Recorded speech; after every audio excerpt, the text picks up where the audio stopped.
think I ended up making probably 75% more than I was making in a salaried job. But Hi. morning, I heading into Kingston to sign off on some invoices, and I decided that I'm going to just have a little chat. Alright, so I am Davi-Gaye. I am a management systems consultant here in Jamaica. September this year, 2025, I'll be doing this for 10 years. Can you imagine that? It seems quite long, but I've enjoyed the ride. So what is a management system consultant? So I provide expertise, imagine that. I provide expertise to other companies in management systems, mainly quality and food safety at the moment. So quality standards such as ISO 9001, which is a quality management system standard, and for food safety can be SQF, Safe Quality Food, or HACCP. These standards are all voluntary, but to improve systems within this organization and also to facilitate trade, businesses may want to become certified because it makes them more marketable, as well as it creates consistency within the business and improves productivity, it improves profit overall for the businesses. So that's some of the reasons they may choose to become certified. So a lot of times I get the question, how did I end up in this field? Well, I studied food chemistry when I went to university. I went to the University of the West Indies, Mona. I studied food chemistry as my major. I didn't end up doing in that course there was a quality management, it was a quality assurance topic, module, yes, in the course, and Dr. Donna Minor Cates was my lecturer, and I really liked her. She was very stern, so a lot of persons were afraid of her, but her classes were hard, I would say harder than the others, or more challenging than the other classes, because her teaching style and the way that she asked her questions, it required a lot of critical thinking.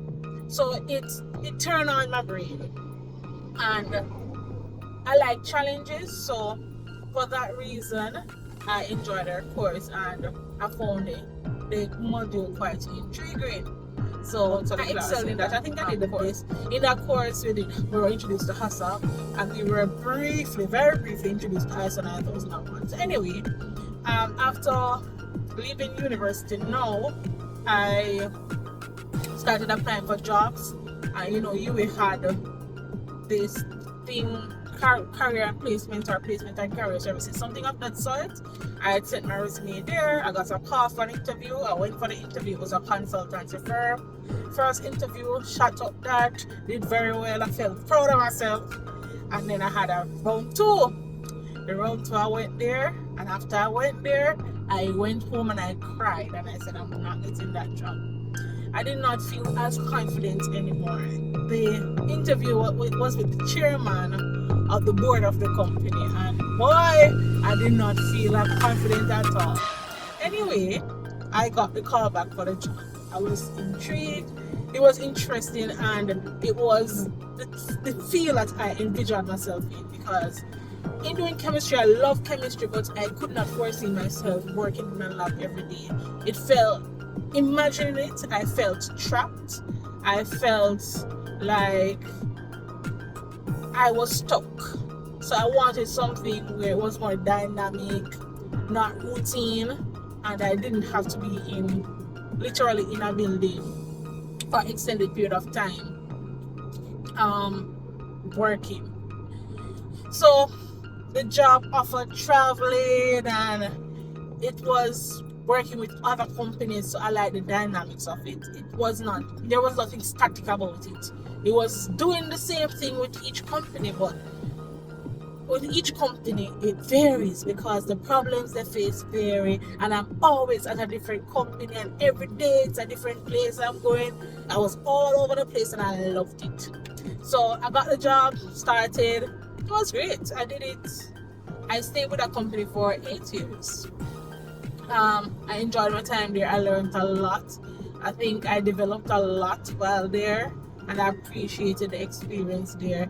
I got to meet a lot of people, and because of the line of work, I did a lot of networking going to happen.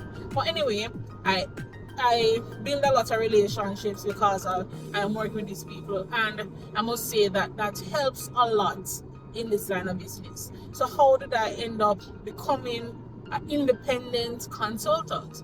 So that happened not too long ago in 2023. I had my first baby, well, my only baby up until this point, and there were some issues with her health-wise that I had to stay home.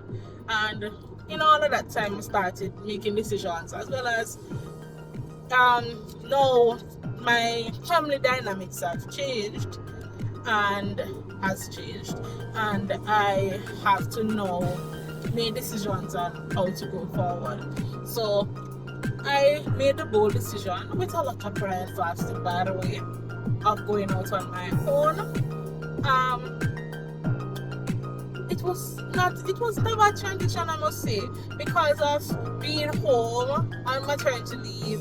Then I had a lot of vacation days that I had accrued over time. So utilizing those days, so I was able to put my foot dip my foot in the water a little bit, get that exposure, see what the market was like, apply for contracts and so forth. So by the time I was fully off a salary, I had made sufficient income. Now, what was the challenge with that? I made sufficient income, but cash flow. So I may work, but am I getting paid? That's the question. So I had a couple months where probably about $50,000 come in, that type of situation, not enough money to provide. So, and I depleted all of the savings with the baby delivery and all of that, and buying baby items. So I depleted the savings. I did have a little bit of emergency fund, but year one the income was better than what I was getting before. I think I ended up making probably 75% more than I was making in a salaried job. But as I said, the cash flow was the main issue there. I sat down, planned, and I said, all right, how am I going to manage this? Because I have a family that depends on my income too, because we're both persons, my husband and I work. And I said, all right, I started 10% of any paycheck that comes in, and I'm going to put it aside. What is that?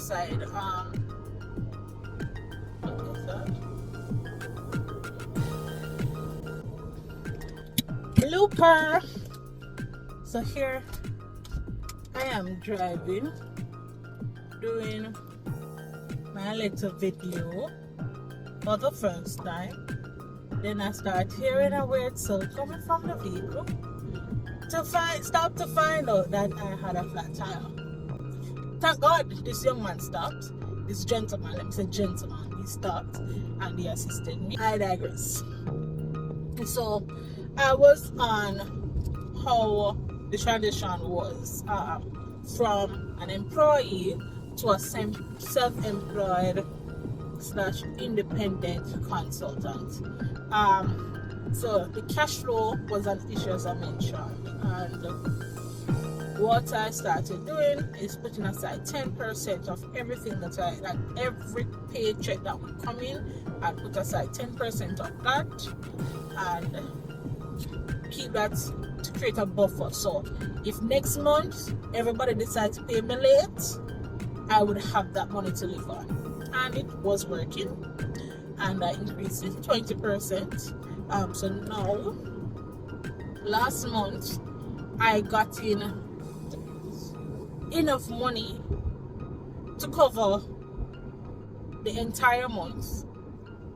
Not basics, but like by the end of May, I had all that I would need, well, want to satisfy needs and wants and desires for the month of June. And what is coming in June now, I'm just putting back into that, I call it Hills and Valleys fund. So when I have those hills and valleys, things are fine. And I have to thank God for how things have been going, because it couldn't be me. It's not me. I am strong in my belief in God, and I pray a lot to Him, and I take His guidance. So yeah, big up God, because things have been going well, and I survived my first flat tire without a lug tool and spare using two repair kits that I am unfamiliar with. Yeah, but my knight and shining armor came. Well, my husband was on the phone giving me guidance though, but he came and he did the heavy lifting, literally taking off the wheel for me, plugging the wheel. Yes, I was the one that jack it up and not jack it down for me. So I know how to change a tire, I don't know how to repair a tire. So the intention here, what I intend to do here is just to share my career, share my story regarding my career, to encourage other people, because not a lot of young people know that this type of field exists. I think currently I am the youngest person in my field. I know of one person wanting to join, but typically it is retired people that do my job. Yes, retired people that do my job. But it's a good field. It's empowering because you are guiding CEOs and managing directors on how to go about making decisions about their organization. So it's a big deal. No, the risk is high, because if I make a wrong recommendation, I can cost the company a lot. So I have to be sure in my recommendations. I have to be well researched, well read, up to date with industry practices, properly interpret the standard, and consider the risk and impact on the organization. Yeah, so that is it. This is God that helped me. I think that's it. Yeah, so that's it. So until next time, bye bye.